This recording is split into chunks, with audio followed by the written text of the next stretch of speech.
पुढची रेसिपी आपलं आहे केळ्याचं मुळकं. केळ्याचं मुळकं.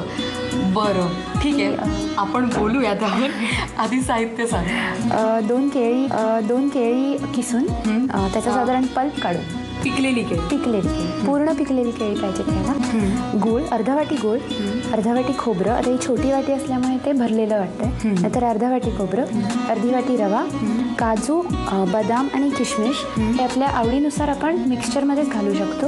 आणि अगदी चिमूटभर बेकिंग सोडा. मला आता कळलं आहे कृती आपण करणार आहोत, पण मला थोडंसं तुला विचारायचं आहे. मला सांग की त्याला काय आवडतं सगळ्यात जास्त खाण्यात? त्याला एग्स भयंकर आवडतात. एग्स आवडतात. नॉन व्हेजिटेरियन आहे तो? नॉन व्हेजिटेरियन आहे. व्हेज पण खातो, म्हणजे अशी कुठलीही भाजी ताटात वाढली तर कधी कुरकुर नाही, काही नाही. आणि तू त्याला सांगेल दंडक दिला की उष्ट टाकायचं नाही असं काही नाही? म्हणजे या वर्षभरात मला त्याला कधीच असं काही सांगावं लागलं नाही. बरं, ठीक आहे, आपण मेहुलबद्दल आणखी जाणून घेणार आहोत. पण आता इथून पुढे याच्यात पुढे काय करायचं तुला? ही दोन पिकलेली जी केळी आहेत ती मी कम्प्लिटली या बाउलमध्ये काढते.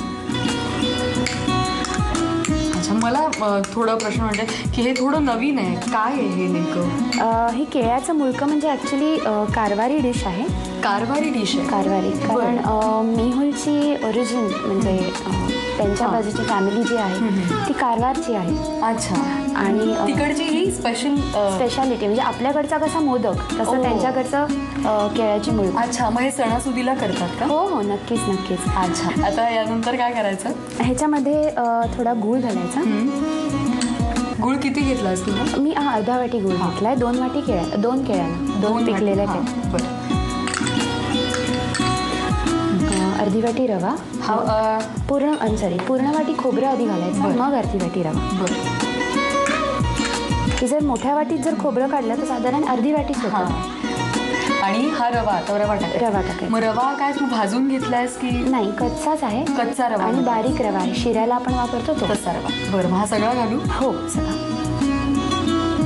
आणि थोडासा चिमूट बेकिंग सोडा कशासाठी? ते थोडं फुगावं म्हणून, म्हणजे थोडं म्हणजे भजीसारखं दिसावं म्हणून. बरं. आणि किशमिश आणि काजू आणि बदाम हे साधारण तुम्हाला हवं तेवढं तुम्ही घालू शकता आवडीनुसार. अच्छा. आणखी बरंच तुम्ही वेगळंही घालू शकता. हो.